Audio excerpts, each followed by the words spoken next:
I'm Stefan. I run the wee Shire shop in the Rivergate Shopping Centre. It's a crystal and fossil shop. We sell loads of cool bits and bobs. I've lived here my entire life. I did do a bit of travelling back when I first started selling crystals and fossils and stuff like that. That was with another business. But now I've been set up in Urban for the last 5 years with my own wee shop. It was a lot of hard work. I ended up losing my job from the previous business I was in, so I didn't have a lot of financial backing to start with.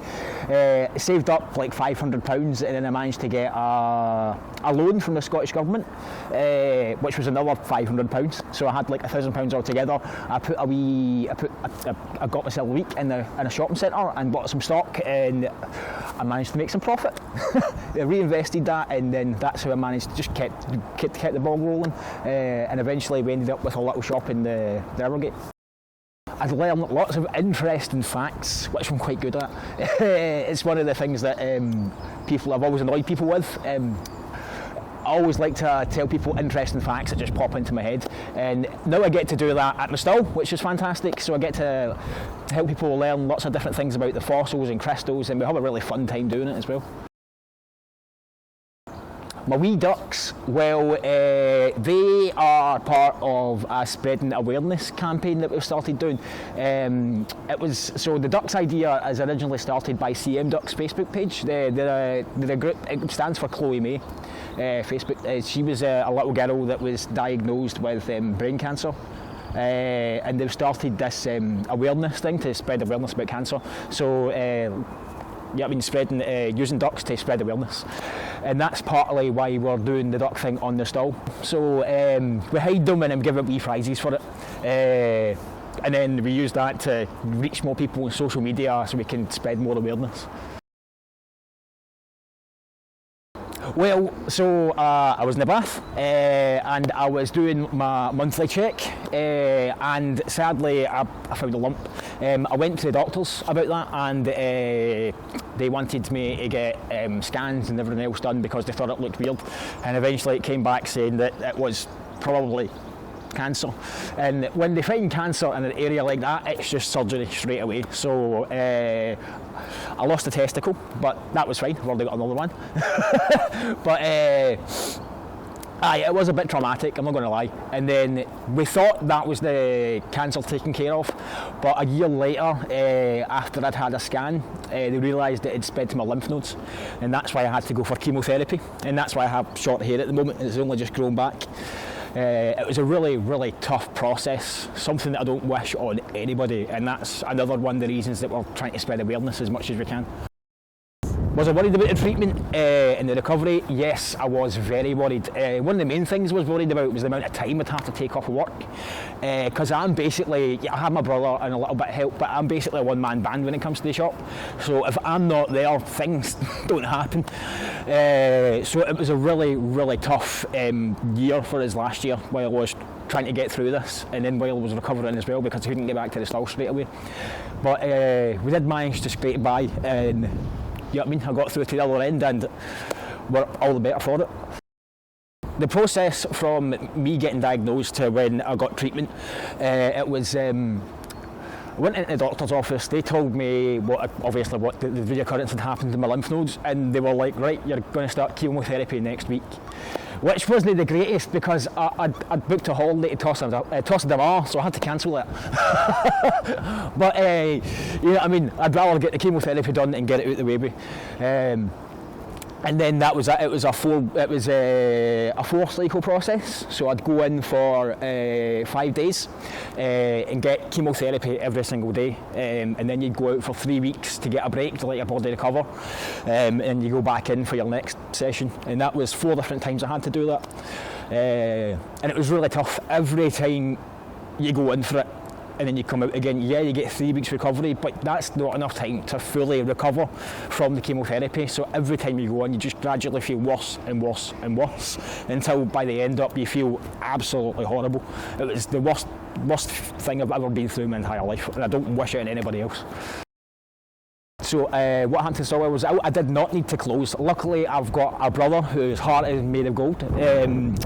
He does work for me part time, but he was doing lots and lots of free work while I was off sick, just to keep the still running for me, to make sure that I still had a business to come back to once I got better. And he's an amazing guy. I really couldn't have done it without him. Yeah, he was fine. He managed it most of the time. He was absolutely great until right up the end up. Luckily, I was actually back at work by the time this happened.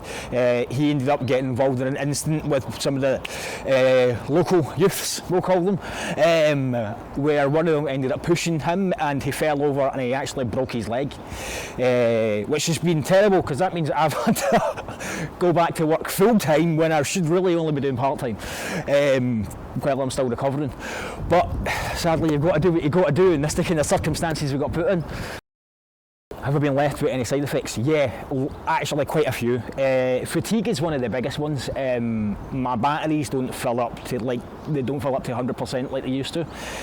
I get tired quite quickly when I'm doing pretty much anything. Like even just walking upstairs, like my calves are really badly affected by neuropathy at the moment. That means nerve damage, and it means that my legs can cramp up quite a bit when I'm doing a lot of walking up hills and stuff like that. So there's still a lot of things that I'm still recovering from, even 6 months after finishing chemotherapy. The neuropathy in my hands is still quite bad. My hands are quite tingly all the time. It's not quite as bad as it used to be, it is getting better, but I keep dropping things. And working at a crystal shop, it's not the best symptoms to have. What's made me want to spread awareness now that I've finished the treatment? I never realised how tough treatment like that was. I didn't realise at first. I used to think it was just medicine that made your hair fall. I'm pretty sure a lot of people think along the same lines, but it's much more than that. Chemotherapy damages every single cell in your body. It does a lot of damage to an individual, and I'd love to spread awareness to try and stop people, to try and help other people catch cancer before they have to go through chemotherapy as well. Because sometimes if you catch it early enough, it's just a simple surgery and that's all it is. But sadly, obviously for me, it was left a little bit too long and I had to go for chemotherapy, which is obviously something that if I have to do it again, I'll do it, but it's just not something that I wish on anybody. It's horrible. My wee duck. So that was from inspiration from CN Ducks. They're another organisation that's spreading lots of awareness using ducks as well about cancer, and I just thought like it was a great idea. So I'll jump on the bandwagon and help spread that awareness. I spread awareness on social media, so that's Facebook, Instagram, TikToks, things like that. And I try and do as much as I can in real life as well. When people visit my stall, if they want to ask about my story, then I'll tell them all about it. My Edinburgh trip, that was great. So we went, I took my little purple duck, he's my own personal duck that CM Ducks sent me to spread awareness, purple for testicular cancer. And I took him around lots of different tourist hotspots in Edinburgh and posted little stories about testicular cancer and spreading awareness and how to check yourself for it and all that sort of stuff. It was really fun and we managed to spread a lot of awareness. The posts reached lots of people and I plan on doing more things like that on other trips in the future. So expect to see me and my duck in lots of other locations very soon. It was more social media, I'll be honest. I kind of used the trip partly for me. It was the first trip I've managed to get away since I finished the chemotherapy. So I kind of indulged in it. I had a lot of fun myself. So I mainly took pictures and spread awareness on social media. But next time I go on a little adventure, I'll probably try and do a bit more engaging with people and see if we can spread awareness that way as well. My plan for raising awareness? Yeah, I want to go to loads of different just cool places with the duck because it'll make people more likely to read my story. So that's pretty much the idea. Yeah, if you're a guy and you're watching, please check yourself every month. It's something that you don't want to miss out on because if you leave it too late, it can lead to some bad consequences. Testicular cancer is the number one cancer in men like my age, 25 to 40. So if you're in that age bracket, definitely make sure you keep checking yourself. I'm not trying to scare anybody, obviously. There's still very low chances that you're actually going to get testicular cancer, but at the end of the day, it's better to be safe than sorry. Yeah, me not being a public figure in spreading the message is probably a good thing. It helps people relate more, and I'm all for that. If it helps spread the message a bit better, then that's what I want to do.